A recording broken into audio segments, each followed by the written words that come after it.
Assalamualaikum warahmatullahi wabarakatuh. Jumpa lagi dengan saya, Gusman. Seperti biasa, saya ingin mengingatkan jangan lupa bernafas, berbudaya dengan mengendalikan rasa, nafsu, dan pikiran agar selamat. Tidak lupa sambil ngopi, ngobrol perihal iman, ngobrol perihal Islam.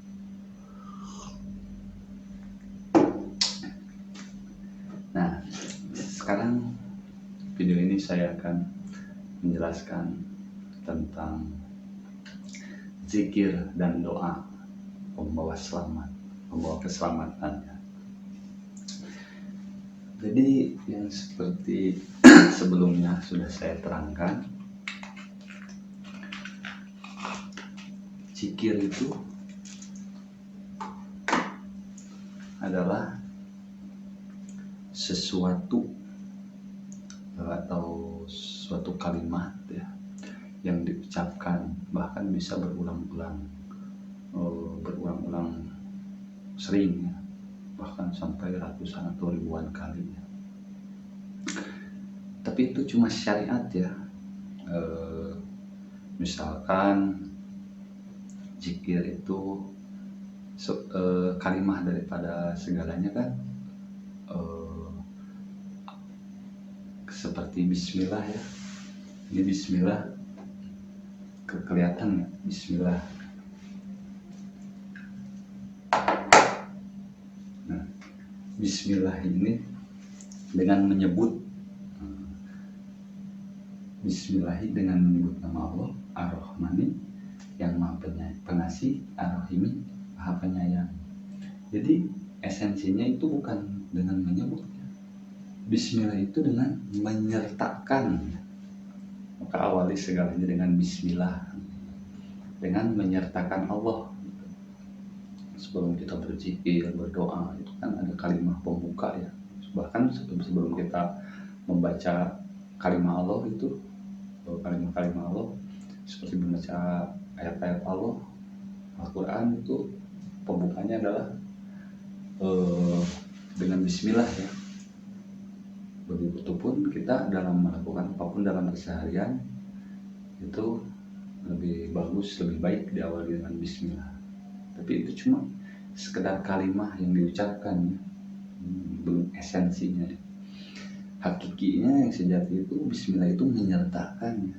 Jadi kita melakukan segala apapun harus dengan menyertakan keilahian, harus berperan sebagai Muhammad yang terpuji, bukan harus menjadi Rasul, tapi harus bertindak sebagai Rasul, harus bertindak seperti Rasul gitu, melakukan sifat-sifat yang terpuji, sifat-sifat Asmaul Husna. Asmaul Husna itu sifat-sifat Allah yang 99 sifat baik Allah itu tidak diucapkan, lebih baiknya itu dilakukan ya. Jadi setiap saat, seperti rukun Islam itu kan dilakukan setiap saat, setiap detik, tidak ada tidak bersyarat dengan apapun. Itu cuma syariat-syariat yang hakikinya itu dilakukan setiap saat. Nah itulah zikir, satu kalimat sebelum kita berzikir kan, yang kita dawamkan hingga berulang-ulang, hingga ratusan ribuan kali. Kita harus paham dulu kan zikir itu kalimat itu. Nah intinya kita harus paham dulu esensinya, lebih kepada melakukannya ya. Nah zikir dan doa, nah, doa itu kan peran sebenarnya, zikir itu peran ya. Doa itu peran, zikir dan doa itu peran. Kalau zikir kan pengulangan, kalau doa itu peran.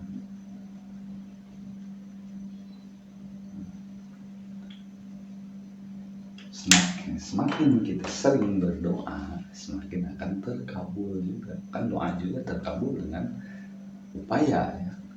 Sebenarnya itu doa dan upaya itu ya, masih itu juga.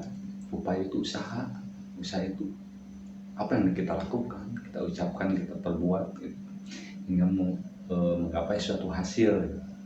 Jika doanya baik, ya hasilnya baik. Jika kelakuannya baik, ya hasilnya juga baik. Jadi intinya doa itu peran yang diulang-ulang menjadi zikir gitu. Kita kan melakukan sesuatu hal, misalkan kita membuat sesuatu ya, membuat produksi, misalkan memproduksi spidol misalkan. Jika kita melakukannya sekali, maka kita akan memiliki spidol satu, hanya bisa digunakan untuk sendiri. Jika kita melakukannya berulang-ulang, kita akan memiliki spidol banyak. Begitupun bisa untuk kepentingan orang lain, bisa kita bisa mendapat keuntungan dengan menjualnya, dan orang lain pun bisa membelinya ke kita dan mendapat fungsi dari yang kita produksi ya, seperti itulah. Jadi semakin kita banyak berzikir dengan zikir yang sejati, semakin kita banyak berperilaku akan memberi banyak manfaat gitu ya, baik terutama bagi diri kita sendiri dengan hasil yang akan lebih memuaskan, dan begitupun bagi sesama. Jadi zikir, jadi doa itu peran, doa sejati itu peran, zikir itu pengulangan. Ya intinya begitulah. Jadi bukan hanya sekedar diucap, seperti kita mengimani Rasul, kita percaya ke Rasul. Kita kan sebagai umat akhir zaman tidak mengalaminya, tidak bertemu langsung dengan Rasul. Bagaimana kita harus cinta kepada Rasul? Nah makanya kita cinta Rasul itu bukan berarti kita harus mengucap kalimat-kalimatnya ya, kalimat bersolawat gitu. Bentuk cinta kepada Rasul itu kan bersolawat. Dalam solawat itu kan ada banyak. Solawat inti ya, kalimat intinya kan Allahumma sholli ala Muhammad ya, Allahumma sholli ala Muhammad wa ala ali Muhammad ya, yang dalam bahasa Indonesia ini itu bersalawat kepada Allah kan, ada kalimatnya, pembukanya itu innallaha wa malaikatahu yusholluna 'alan nabi, sesungguhnya Allah beserta malaikat bersalawat kepada Muhammad. Dengan kalimatnya itu Allahumma sholli ala Muhammad ya. Ada yang panjangnya seperti sholawat nariyah, sholawat badriyah, sholawat ismu abad, banyaklah sholawat ya, sholawat badar. Tapi esensinya itu, sejatinya itu sholawat itu adalah ya berperan, bukan hanya mengucapkan gitu. Kita cinta kepada Rasul itu bukan mencintai Rasul, mengucap-ucap namanya berulang-ulang kali hingga menangis, hingga mengajak orang lain buat mengucap-ucap. Bukan begitu, tapi lebih kepada melakukan apa yang sudah dicontohkan Rasul. Itu bentuk cinta kepada Rasul, itu begitu. Iman kepada Rasul itu. Seperti contohnya begini, kita punya anak, seseorang itu mempunyai anak, kan anak itu titipan, kita ibaratkan si orang tuanya itu Rasul, anak itu umatnya. Misalkan si orang tua itu meninggal saat si anaknya itu belum benar-benar balik gitu, belum benar-benar paham, mengerti gitu, di bawah umur lah misalkan. Itu kan anak soleh itu akan menjadi apa ya, akan menjadi anak soleh itu anugerah, hanya mengirim doa gitu, yang akan mengirim doa untuk orang tuanya yang sudah meninggal. Nah, jadi bentuk cinta anak ini kepada orang tuanya itu mendoakannya itu bukan dengan mengucap namanya ya. Misalkan namanya misalkan namanya Fulan, misalkan dia tuh si anak itu berkembang besar, berkembang dewasa, lalu mengajak teman-temannya untuk, saya punya ayah nih, namanya Fulan, dia itu baik. Yang namanya orang tua kan pasti melakukan yang terbaik buat anaknya. Meskipun kita sebagai orang tua mempunyai kebiasaan yang jelek, tapi di depan anak pasti memberikan segala yang terbaik gitu, biar menjadi contoh yang baik. Nah, lalu si anak itu malah mengajak orang-orangnya untuk menyebut-nyebut nama ayahnya gitu. Nih, nama ayah saya Fulan, terus Fulan bin Fulan, ucapin deh namanya, soalnya dia itu baik, namanya gini. Lalu si anak itu malah duduk sila sambil berhusu dengan menyebut nama kita, ya Fulan, terus aja tiap hari gitu. Kita kan itu anak kenapa jadi agak stres gitu kan. Lebih baik yang orang tua inginkan kan yang baik yang masih ada, baik yang sudah nggak ada. Yang diharapkan bukan itu kan. Jadi si anak itu berperilaku dengan segala kebaikan, dengan yang pernah kita contohkan, bahkan yang belum kita contohkan juga, kita mencontohkan satu atau dua atau beberapa hal yang kebaikan, tapi dia akan mendapatkannya lagi dari kehidupannya gitu, segala kebaikan. Lalu dia mengaplikasikan kebaikan itu dengan segala kebaikan yang dia lakukan, itu bentuk cinta sejati sebagai anak kita gitu. Jadi yang anak yang soleh itu anak yang berbuat baik gitu. Jadi segala kebaikan itu akan sampai kepada orang tua. Jangankan yang apalagi yang sudah meninggal ya, yang masih meninggal juga akan merasakannya. Jika punya anak yang berbuat baik kan akan merasa dijunjung nama baiknya juga kan. Begitupun sebaliknya, kalau anaknya berkelakuan buruk, dia akan mencoreng nama baik, bahkan bikin malu orang tua gitu. Begitupun yang sudah meninggal, dia akan sedih melihat anaknya yang berbuat salah. Nah, jadi Rasul pun begitu, bukan mengharap ya. Jadi Rasul itu, jika para umat Rasul mencintai Rasul itu, yang Rasul harap itu bukan hanya mengucap-ucap sholawat, kalimat-kalimat semoga keselamatan disampaikan kepada Rasul itu ya, kalimatnya Allahumma sholli Muhammad ya, terus yang lain-lainnya, bukan begitu. Tapi cukup dengan melakukan kerasulan, dengan tingkatan Rabbani ini, kenabian, dengan menyandang Muhammad, keterpujian, lakukan terpuji dengan si jiwanya terkonek ke Allah, terus saja berbuat baik. Jadi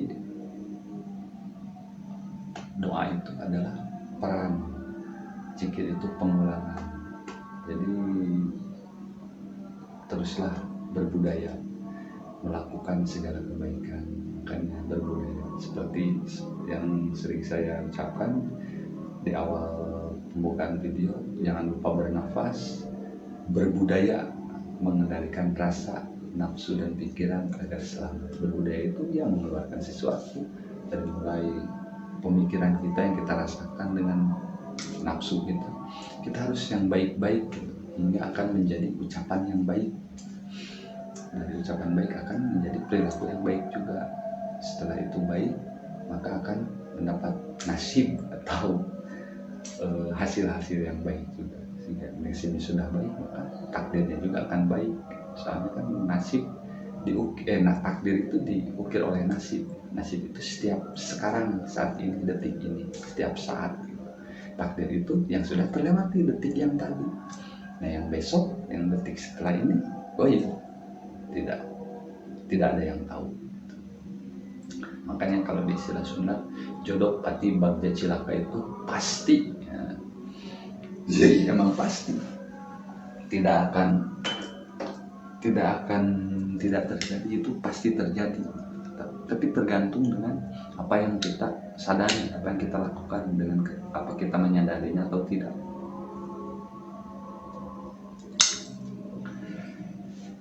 Jadi intinya begitu. Doa itu adalah peran. Semakin kita berperan, semakin akan terwujud. Jadi wujud itu sebelum misalkan kita berdoa tentang keinginan, semakin kita berperan menggapai keinginan itu, yang akan terwujud keinginan. Misalkan kita ingin ngopi, ya, punya nafsu atau rasa, pikiran itu membayangkan kopi.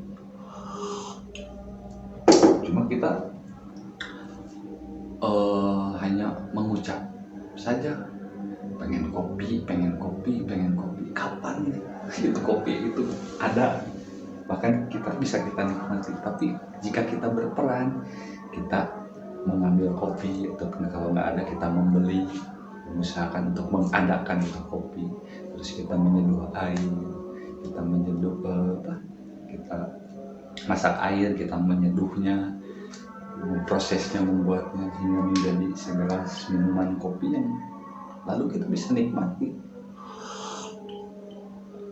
Tapi dengan kesadaran juga ya, dengan sholat, dengan syahadat, menyaksikan rukun Islam ini dilakukan setiap saat, hingga dengan kesadaran kita akan mendapat hasil kopi yang sempurna. Kalau kita tidak sadar, misalkan kita tidak punya kopi, berangkat ke warung, lalu kita blank.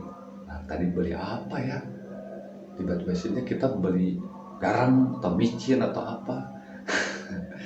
Kita kan butuhnya kopi gitu. Tapi kita selama kita sadar, gitu, apa yang kita tuju, maka di akhir juga kita akan mendapat hasil yang baik gitu. Nah terus jadi akhirat itu di akhir ya. Akhirat itu apa? Akhirat itu akhir daripada segalanya.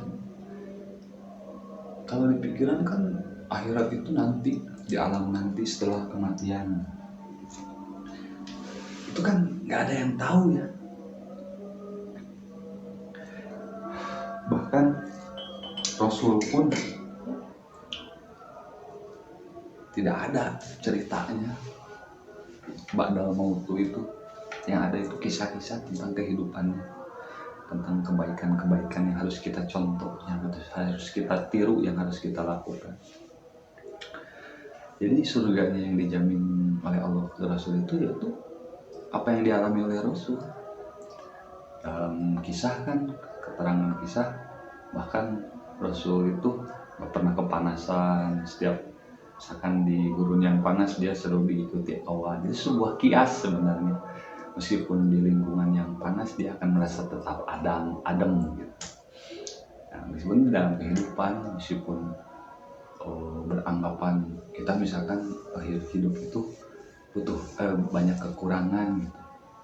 Menurut secara anggapan, secara yang kelihatan itu belum tentu kan orang yang kekurangan itu kurang bahagia. Karena bahagia itu tidak diukur dengan apapun gitu. Bahagia itu dirasakan, dan yang merasakan itu pribadi masing-masing. Nah itu jadi akhir daripada segalanya itu kapan? Ya sekarang, saat ini, di mana? Di sini, selama kita hidup. Soalnya akhir daripada segalanya itu saat ini, detik ini. Makanya kita harus mendapatkan surga di akhirat, mendapatkan kebahagiaan, kenyamanan ini di sini, sekarang, saat ini, tanpa ada dominasi pikiran yang tidak baik dengan bimbangnya memikirkan masa depan, atau dengan larutnya, hanyutnya memikirkan kesedihan di masa belakang, masa yang lalu itu kurang baik ya. Kita cukup menyadari, menyaksikan ngeh dengan setiap apa yang kita lakukan. Kita sedang berucap apa yang kita pikirkan, apa yang kita rasakan. Itu selama kita kan inna sholata tanha anil fahsya'i wal munkar. Selama kita dalam sesungguhnya salat itu menjamin menjamin manusia untuk melakukan kebaikan. Selama manusia sesungguhnya sholat itu mencegah dari perbuatan keji dan mungkar. Jadi selama kita sadar, kita jauh daripada kesalahan. Nah, terus contoh yang lainnya itu seperti zikir itu, misalkan kita punya tujuan. Zikir itu misalkan ada plan.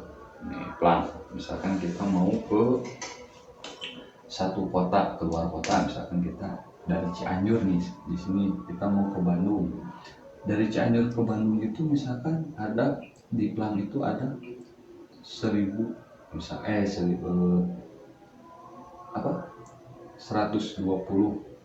kilometer menuju Bandung.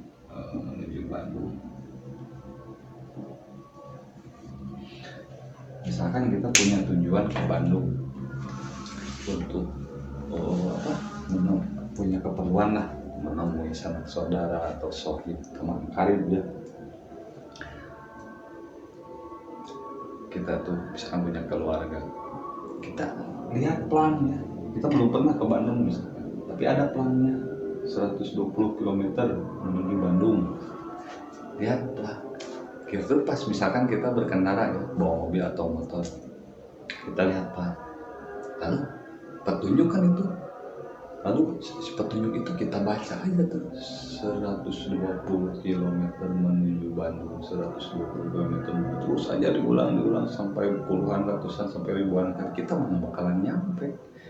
Tapi kita ngeh dengan plan petunjuk itu, lalu kita menjalani setiap fase perjalanannya, menikmatinya dengan setiap kesadaran kita akan sampai di tujuan dengan selamat.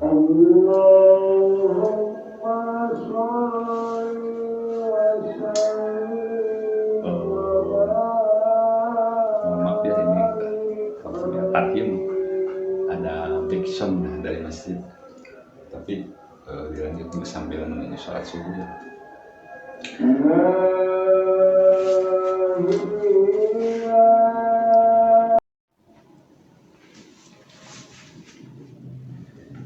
Ya begitulah, maka tidak akan sampai kita ke tujuan, dan tidak sampai kita dengan apa yang kita tuju. Tapi jika kita berperan ya, sebagai orang yang bertujuan, berperan benar-benar, kita mengendarai kendaraan motor atau mobil dengan segala kesadaran. Dari mulai berkendara kita akan insya Allah akan selamat, bahkan sampai tujuan nanti ya. Kita ingin bertemu dengan yang kita tuju, saudara atau keluarga atau sahabat ya. Karena